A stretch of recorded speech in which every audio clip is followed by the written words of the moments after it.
Who was right? It was me. Who was right? It was this me. close. This close. Welcome to the American Scouser TV post-match reaction to Liverpool 1, West Ham 0 in the pre-match. If you were sad enough to watch us old farts like talk about the game, I predicted Darwin Núñez, but in 9 minutes, to be fair, and a 3-0 win. But I got the clean sheet right and I got the first goal scorer right. But we're joined by Timuchin. How do you actually feel about the game itself? That was rough, man. That was kind of painful. I think we kind of saw a team that really got beat down in that win over the weekend, right? I mean, you just did not have the legs. And this is where kind of the injuries hurt as well. We just did not have the bodies to bring. Like, we had no, apart from Mo, we had literally no pace left up top for West Ham to worry about. So they just kept coming after an hour. I mean, my doctor is not too thrilled about this second half. I can guarantee you that. But either way, people will still like bitch and moan and stuff. Good to get Núñez's goal and a good performance overall. Good to get the 3 points. Another clean sheet, even though that's with a great penalty save and all that kind of stuff. So got to take the good, but definitely not a comfortable one. Now, we talk about the lack of legs, maybe, especially definitely for the outfield players. But even in the first half, between Alisson and some of the midfielders, we were misplacing passes all over the place. We talked in the pre-match about mental fatigue. Do you think the mental fatigue of the City game is still affecting the players? I don't know if that's mental. It's more, I feel more like tired legs. For those misplaced passes, I think it's more because it was not really like decision making. It's more like, passes falling short and stuff like that. So I thought that was more, I mean, we saw it in the second half. It got worse and worse and worse. And I think that was because due to being tired. I'm glad he used the 5 subs. The earlier, the better for that one. And man, I watched this game, and honestly, like the biggest worry I take away from it, not that we really struggled in the win kind of thing, but I hate to beat a dead horse, but I am very concerned about Trent's defending. I mean, that side is just like a nightmare waiting to happen at any given moment. Before we get on to Trent's defending, the reason I brought up Alisson is because Alisson didn't really have much running to do in the City game. And yet, I think by the 20th minute, he played 2 straight balls right into the West Ham players' feet, which is a lack, to me, has always been a lack of concentration. It's trying too much when you don't need to, when you need to keep the game simple. But you are correct. It did get worse as the second half went on. So physical fatigue was definitely a matter to be concerned about. But on to Trent, I mean, we defended him when Milner was in there, when Gomez was in there, when whoever we put in there, and we were still making the same mistakes. But his mistakes are more glaring almost because they're almost basic mistakes he makes sometimes, isn't it? Yes. I mean, it's, dude, I mean, there's one ball where he has no idea Buendia is behind. I think when it was in by then, but I mean, he had no idea he was behind them. It's just like you say, it's basics, like for a back to check over your shoulder, know who's there. And I know it was windy as hell, so I can see misjudging some of those balls, but then being beat very easily on the dribble, it's almost like he loses focus. And I think with him, he was never this bad, like when you're like basics of defending and your technique goes this south this fast, it has to be mental and lack of confidence. Because I mean, he was never like the greatest defender, but he never got beat off the dribble this easily before, I thought. And I mean, his awareness, it's just mind-boggling. It looks like he has, if you watch this game or this season, if you watch them, you would think we're playing a midfielder as right back, and he's just not used to the position, the way he lets some runs go, or he doesn't know what's behind him and stuff. You would think, oh, he's not a natural right back. He's filling in for somebody. And that's freaking scary for a guy who is so freaking good attacking-wise and really was never this bad defensively. So it has to be a confidence thing, a mental thing, maybe freaking Southgate being on the sideline. I mean, really, we kind of like bitch and moan and make fun of Southgate and stuff like that. But watching this game, is Southgate going to change his mind and say, oh, he's a lot better defensively? There's no way in hell. And he'd be right.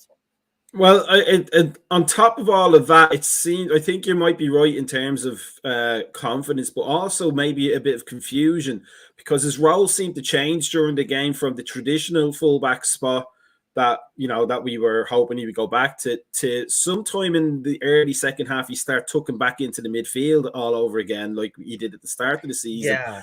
Do you think it's a possibility he's just being confused by the coach? I mean, he doesn't come across as an Einstein intellectually in any interviews. He's not stupid by any means, but he certainly doesn't. He doesn't read the Guardian newspaper or do the New York Times crossword. Let's be That's the bar. And honest about that. But is it possible that the changes of the constant changes of the system and his place in it are confusing him a little bit? I don't know. I think that's just giving him an excuse, to be honest with you. I mean, it's not like, again, like he's not doing something totally different. Like we changed the whole shebang. Basically, what we were doing beginning of the season, which why we would go to that because it sure wasn't working the beginning of the season, and it clearly didn't work in this game either. Because I think that almost gives him a cop out for not being where he's supposed to be or letting those runs go because he is tucked in so much. But I'm not even talking about, when we or anybody else says something about Trent's defending, everybody's like, oh, that's how we play. You guys don't understand. I understand all that shit about him being up top or him cutting in and all that kind of stuff. This is when he is back there and should be defending as a defender. He's already back there. The mistakes he makes, to me, those are like the bigger concerns because the other stuff, yeah, it's system-based. But you saw in this game why Hendo was needed there because at least on 2 occasions, Hendo came in and bailed them out. If Hendo does not do that, those could possibly be goals, and we're going back to and blaming Trent again because somebody couldn't cover for him. So that's why I think it's almost like Hendo and Trent go hand in hand at the moment. It seems to me earlier in his career, watching him, he had a tendency to focus a little too much on where the ball was and not enough on where the players were. And that's what he kind of ended up doing tonight. Almost like he regressed therapeutically back to his 18-year-old self. At what point do we accept that this is just who he is? I mean, we're never going to change it. Or is it something, we kind of think he's not doing enough? He could be doing more. See, I think that's where I go back to, like, it wasn't always this bad. So I feel like that's why it's a little bit in his head and it's a confidence thing. If you notice, I mean, like with the way we started, he was a lot more defensive, right? He was staying back a lot more. And at least a couple of occasions, Hendo yelled at him to push up because it's almost like he did not want to push up and he wanted to kind of play that safe role. But that's when you're not getting the best out of him. He is not the best right back in the world or one of the best if he's always staying back and too afraid to push up because you're taking his best quality away from him. It's like, taking the best tackler on defense and saying, you can't tackle anymore. Or, the guy dominance in the air. You're like, you can't head the ball. I mean, tying him back there kind of takes that away from him. That's why I feel like, most of this is in his head. Will he ever be I mean, he's still young, obviously, but will some of those things improve? But he'll be one of the best defensively too? I don't think so, but it was always serviceable. And with the attacking power you had, it was a more than good enough combination. But now, like I say, man, I mean, some of these basic things he does, it has to be in his head because it was never, or was Hendo always there and we didn't catch it? I'm not sure. I mean, I think that's a possibility because a lot of the time, like players like Henderson and Milner, to a lesser extent, you kind of don't notice the dirty work that they end up doing because they're covering for so many people. But on the other hand, do you think his performance might have been different today had he had Matip or Konate beside him rather than Gomez, who is equally as young and green as Alexander-Arnold is, and also maybe a little bit as flawed? That's a good question. I'm not sure. Maybe Konate with his pace and Matip just because they're more used to it, but that's not fair on that center back. Like now we're blaming the center back saying, well, you should freaking know better and cover for him.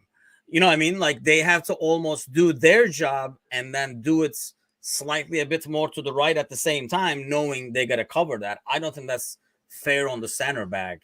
And Gomez, that's the thing with Gomez. Like sometimes he makes errors in terms of like positionally, like and makes some like rash decisions, like the PK he gave up today. But like but like he's charging. He's trying to be almost overcompensates to be physical at times. I think because he knows that's the weakness. And Moyes was smart enough to kind of put Antonio in there and basically playing against Gomez, like matching up with Gomez. And obviously he's going to get the better of him. And I think when Gomez feels like, man, I got to really battle physically because I'm not, I really have to go above and beyond physically to fight. I think that's when he makes errors, kind of like when he gave up the penalty kick with that rash challenge, because he kind of plays outside of himself. His strength is speed. And so even if he's out of position, he can recover with speed. I think he does it where, like I say, he tries to be over physical, and maybe that kind of puts him in the wrong situation or the wrong challenge. Going back to the centre half thing, though, I want to sort of clarify that I can see where you're coming from with blaming that defender because they have to cheat over. But what I was thinking more of was that Matip and Konate, Matip definitely being the more mature defender and Konate being a clear leader. He's almost like a Colo Toure kind of player. He's just very self-contained, but he will give people confidence. He will talk to them through what they're supposed to do. Whereas with Gomez, you almost get the impression he's like, well, am I supposed to do that? Are you supposed to do that? Like a new one. Yeah, he's barely worried about what he's going to do. Yeah, what he's going to do. So that's what I was thinking is maybe that with a more experienced or more leadership-oriented defender in there, Trent relaxes maybe a little bit more because he's getting told what to do. Almost like I always like to think of the thing Carragher said about Enrique, that no matter how much coaching he got, he still just did what he wanted on the Saturday on the left side, and he was very frustrating to play against. And some players they just need to be told, do A, B, C, and don't do anything else. And if you leave them to improvise, they end up getting lost because they either think too much or they don't think enough, but they never get that balance right. But for Trent, yeah, like that's what I'm wondering is it maybe that he just performs better when there's a more experienced voice beside him as opposed to Gomez, who is essentially the central defender version of Trent Alexander-Arnold in terms of experience and confidence. I think that's a fair point because now that you say that, when I think about it, you have Van Dijk constantly moving around Robo or Costas or whoever is on his side to go back, forth, cover guy behind you and stuff like that. So I can understand that part of it where the center back should help. Gomez is probably more like, I'm freaking worried about myself, dude. Everybody for themselves, like everybody do their own job kind of thing. So I can see that. But at the same time, regardless, we've seen the same mistakes early in the season when Matip was there too.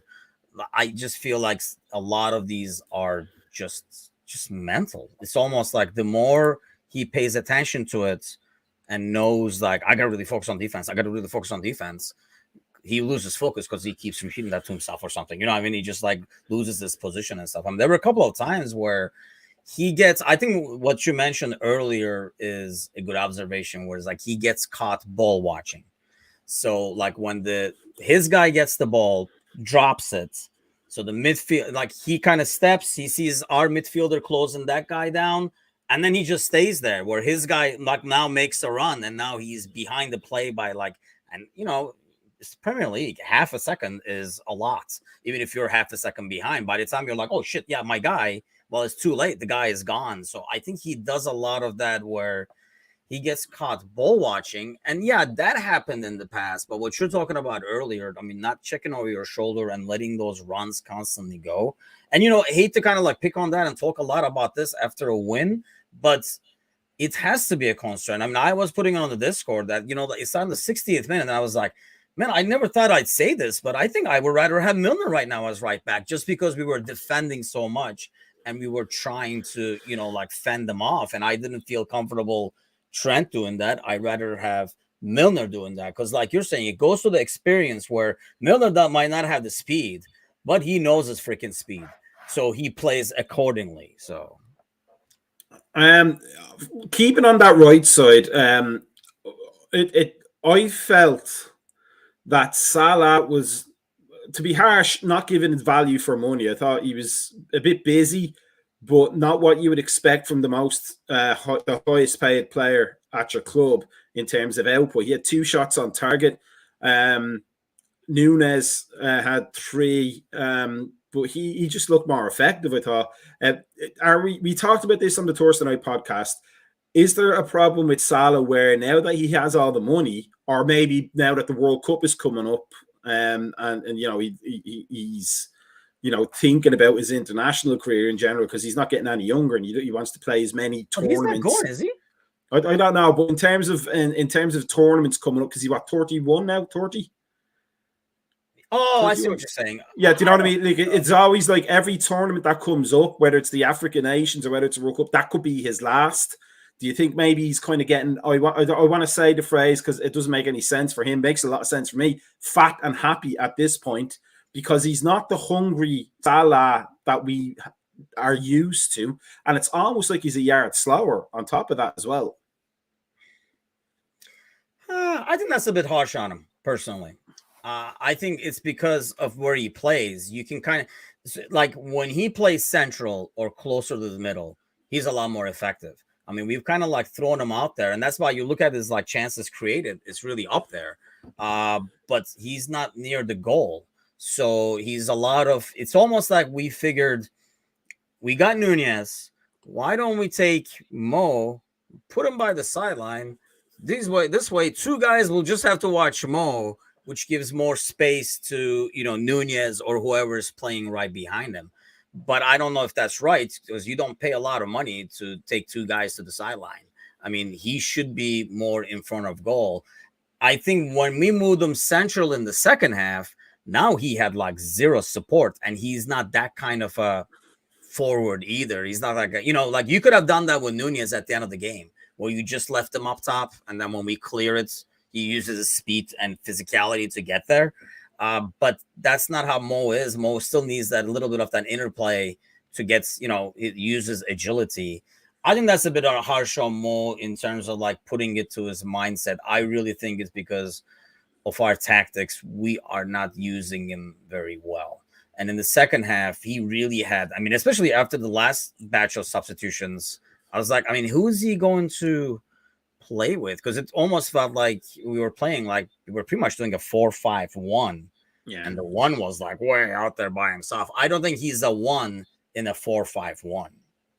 But on the other hand, though, I'm thinking in terms of like just this season alone, but even in today's game, when he had that breakaway with the ball between him and Fabianski, previously we'd have expected him to either get to a forced by about 1.5 yards or to flick the ball over Fabianski into an empty net, whereas he kind of pulled up almost and then just kind of tapped it into Fabianski's body, which allowed him to clear.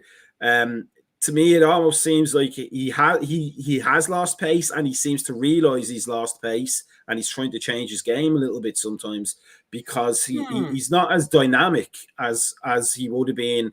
Like the classic Klopp Salah goal to me is always the other team are trying to build in midfield. We crowd them out, we win the ball, we play it down that side from, and he's off to the races. It's just him and the goalkeeper, him and the defender. He cuts in and he puts the ball in the back of the net.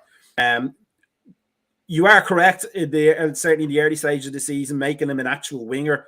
As we said on Thursday, almost turned him into Stuart Downing for a while, and nobody wants that, as we also discussed on Thursday. Nobody wants to be Stuart Downing. But it just seems to me that there's something holding the back right now. Do you see that or agree with that? And if you do see it, why do you think it would be? See, I think that goes back to I think in that scenario, actually, when he was with Fabianski, to me, it almost looked like he wanted to kind of tap it in the air, have Fabianski go, and then he was just going to tap it into the internet. It looks like that's what he was trying to do instead of trying to chip him over. So as Bickler says, I think, his positioning over there is the issue. Like what you're talking about in terms of when we win the ball, we give it to Mo, and then Mo cuts in or takes one guy on, runs past them, whatever, and then kind of trickles it to the opposite corner when the goalie comes out. Well, now when we win the ball, he's at the sideline. He's so freaking wide. So when you play the ball out to him, even if he takes a guy on, there's always going to be somebody else sliding behind that. Either it's the left back or the left center back or the defensive midfielder is going to come. Somebody's going to track back and block his way. I think that's what's happening. Like, he's playing so freaking wide. We can't take advantage of it. When we get the ball, he's not the one that's going to be closer to goal. He's going to be out there. And I think that's on our tactics. I don't know. I really don't know. Like, the only explanation that I can come up with is what I said earlier. We were like, hey, we'll take him wide. He'll take 2 guys with him because they'll be so worried about him. And then we'll have more space in the middle. But, and then, like, you'll let Trent or somebody like from the right wing occupy that space and push up. Shit is not working. You're confusing the hell out of Trent. He's always leaving the wide guy. You're taking your best player, the most expensive player, your best finisher overall, and tying him like, he's over there chatting to the linesman because he's constantly right next to him. It's just not working. And why we keep doing it over and over, I don't get it. I really don't. I think we're wasting him right now. And like you're saying, he's not going to get faster. Yes, he will lose some speed. And I think, obviously he'll adjust his game. One thing when we were talking, last season or the season before, when it was Mo or Mane, like we were like, we're not going to keep both.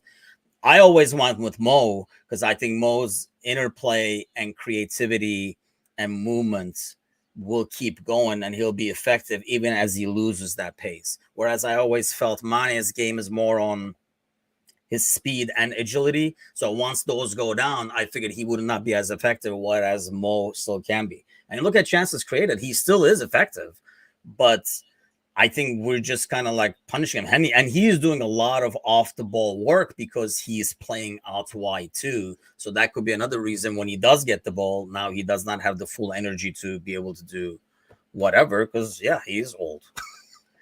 Not everybody's a Milner. In terms of this specific game today, though, if we look at his heat maps and his average position, he was actually quite inside. It was a 4-2-2-2 almost that we were playing. So he even with the second half change to the central position in the first half, he was definitely a little bit more internal, as we talked about in the first half. That's why I'm thinking like more along the lines of a general observation that there's just something that seems to be missing with Salah. That he, it is lazy thinking on my part to think that it might be tied into the fact that he has his money now, he's got what he wanted, and he doesn't have to try because, what are Liverpool going to do? They can't bench him really for any length of time because otherwise questions get asked from the accounts. But there just seems to be, apart from the tactical change, like we saw this with Michael Owen way back when he had that injury and his pace went. He was all the things we thought he would be able to do, he couldn't do anymore for some reason. Is there a fear that history might end up repeating itself with Salah? I don't think so, because I think his creativity and his vision is better than Owen, to be honest with you. And you're right. I think it's kind of like, when he doesn't score, when he doesn't perform as well as he did before, we seem to make that connection. Oh, he got the money. Before he got the contract, it was because like his mind is occupied because of the contract. It's just going to be tied either way. I don't know. I feel like it's more the system that's kind of failing him than more failing the system. Either we're kind of asking him to do something that's, or maybe Mo is like not doing it on purpose because that's not the role he likes. I guess that could be, if you want to make a conspiracy theory, let's make that one. But I really don't think it's more. I think it's more the system than Mo himself, or, like fat and happy, as you said it. I think because the dude is so like focused and a guy who pushes himself. I just don't see. He's not like one of these guys that play for a contract and then kind of like, eat off of it. He's just like, even when he was scoring ridiculous goals, he's never happy. He's that kind of a mindset that's really rare, and that's why he's such a good player. I just think we're not using him well enough, and we have not figured out how to work it with the addition of Nunez and stuff like that, who, had a great game today, really. I'm talking of conspiracy theories. I'm still going to stick to mine that everything that's gone wrong with Salah has gone wrong because of those stupid frosted tips he insisted on getting on his hair. There's no two ways about it. But let's move on to Nunez, because I thought Nunez was really good today. We talked before in the pre-match, apart from my fantastic prediction that he would score first, that he does get the ball in good positions and he does get shots off, it's almost like he needs to not think about them. Like the goal he took was well done today, but I thought his best moment was that left-footed volley for the ball over his head. That had that gone in, was goal of the season, contender right way, if not the outright winner. We talked on the Thursday pod before about how, well, I certainly talked about it. It seems like the less time he has to think about what he has to do, the better his chances are. And the more time he has to think, the more chance his foot is going to turn into an ice cream scoop and smash that ball over the bar. But it was a positive game from him today. It was something to build on. I think what you're saying is right, and I think that's mainly because of his age and the pressure he feels. I mean, the constant comparisons he's going to get, whether we like it or not, whether we agree, even try to make the comparison or not with Haaland and stuff like that. So I think that part of it is there. He wants to make sure he's doing the right move as opposed to leaving it to what's natural. I mean, like I say, at the end of the game, if he's the guy you have out there playing that 4-5-1, if he is the one, I think we're a lot more dangerous. You can kind of see that even some like desperate clearances with his speed and like the way he plays angry.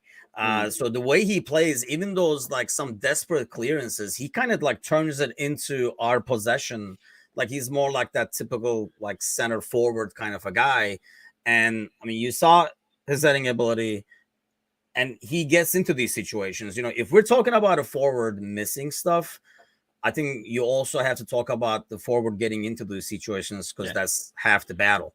And I think because of that, over time, he's so freaking young and we're still trying to figure out how to use him. And you can kind of tell, even on the field, certain players know how to take advantage of his physicality and speed in terms of how they pass to him and like lead him to passes.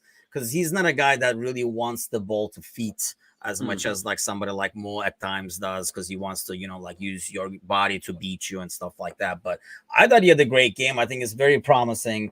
It's just still, you don't want to expect if you're expecting a finished product, or if you're expecting Haaland, who had a lot more experience coming in, you just like, you know, you're setting yourself up for failure. I think he's going to be something. We just got to figure out how to use him. And obviously he has areas to improve, especially like people, if you just watch, like he had a lot of great pressures, right? Like when he pressures, he goes all out. But at times, if you watch the game tactically, you can kind of at times see where he is lost in the press, like which guy he does. He's not 100% sure which one to go to, and kind of like will leave the center back open or something like that. But I think over time, those things will improve and we're going to have something, because you can see that when he presses, he knows this guy and he presses, he's extremely effective. So in a system like this, I think he's going to do just fine. We just got to give him time. Definitely a good step in the right direction. Bickler says, Troy Brown once said, more money just makes you more of what you already are. And I agree with that philosophy, except I substitute money for pizza. And it's entirely true in my case. Let's talk just briefly about... I wouldn't know that because I don't know the money thing. I can relate to the pizza thing a lot more than the money part. The pizza makes the world go around a lot more than money does. The midfield, how do you think the midfield performed today? I thought it was a tiny bit underwhelming. More from Thiago's perspective, I thought he spent a lot of time passing the ball backwards too much when we had an opportunity to break the. And actually, a lot of them ended up doing that. We would have like maybe 5 West Ham defenders against 4 attackers and 4 you could trust, and then we'd pass it backwards, and then suddenly it's all 11 West Ham players behind the ball when it didn't need to be.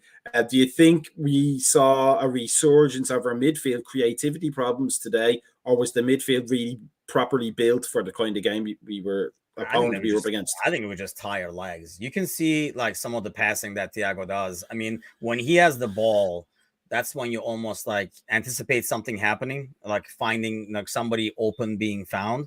I actually found it funny that happened a couple of times this game where still, I mean, when he first came over, it was like, man, people are not like used to him on the field and stuff like that. There are still times he does these passes that his teammate does not even expect. Yeah, because he looks his teammate off and stuff like that. So you got to run the routes, man, so he gets you the ball, because like he will get you the ball. But I think it was a lot of those misplaced passes, like we were talking about earlier. I think it was more about just tired legs. because you could see it in Hando too. I mean, he worked a lot. He worked hard still and a lot, but just so many short misplaced passes. And I think this team is always still confused about this new system still in terms of creativity. And I think it really hurts that you did not have anybody out wide on left. So apart from Costas making that run, Carvalho loves, I mean, that's not his natural position. So he always finds himself in the middle somehow. If we had Diaz today, because their right back was like, he was struggling with Carvalho. So, Diaz would have had a blast. Or if he had Jota today, they would have had a blast. If we had somebody on that line to stretch, we just did not have it. I mean, Thiago would force Costas to sometimes make that run by throwing the ball there and like run it because the space is there. I think if we had somebody out wide, an actual left winger today, life would be a lot easier in terms of creativity. It just felt like everything was squished in the middle. And then, what are you going to do? You go back, recycle, and hopefully things change back around when you come from the other side. Overall, though, I mean, West Ham didn't really cause us any threats that we didn't create probably ourselves from our own stupidity. The penalty, one of them, and then a few brain farts from Trent Alexander-Arnold. We talked in the pre-match about, the progression of Rangers to City and now to the West Ham game. Now that it's all over, even though the performance was a bit tired and the result was a good result, all things considered, do you think it's still a mark that we're coming out of our malaise, or do you think we're bound to have a drop? We're playing Forest on Saturday, I think. It's got banana skin written all over it almost, doesn't it? Sadly, it does. But I think like a win like this might not feel as exciting or like momentum building as the City game. But I think one of the only decent things the commentators were talking about in terms of like Klopp referring to confidence like a delicate flower, like takes a long time to build but can be smashed right away kind of deal. And fucking hell, the commentators were horrible. Can you just flat out just bring out the West Ham flag and start waving? It was pathetic. But anyway, but at the same time, if you're trying to build your confidence back and telling yourself we can win games even when we play ugly and we can, finish it off, because especially the end, the last 10 minutes, I think we're kind of like worried because it's us and, we prepare ourselves for like the worst case scenario. But I think if you look at it, even when we had like winning streaks, like when we were constantly winning, not every one of them was pretty. And we came back and said, this team knows how to win. And that bringing that know-how back, I think, is important. This Forest game will be a huge step because I think once you get that, now you can be like, okay, now we're rolling. But, getting 3 points, getting a win, hard-fought win. And I think they can kind of lean back on the fact that they just had like perhaps the toughest game to play mentally and physically. Just coming out of that in like 3 days and winning another game. I think most of the players will take that as a positive. They're not going to be like, man, we barely hung on there. They were like, yeah, we're back to winning. This is how it rolls. Alan says, as an afterthought, Moyes looked frozen and a broken man today, which is probably correct, but I'm not entirely sure that's different to any other day of the week for David Moyes. He's always looked broken and frozen, and like he's permanently surprised by somebody walking into the room. He does always have that. He has like the Thiago after I fouled look, right? Like what? Like what just happened? Like, but overall, definitely a great result. Not a performance to be worried about. Would you agree? Just one that has a context to it, so to speak.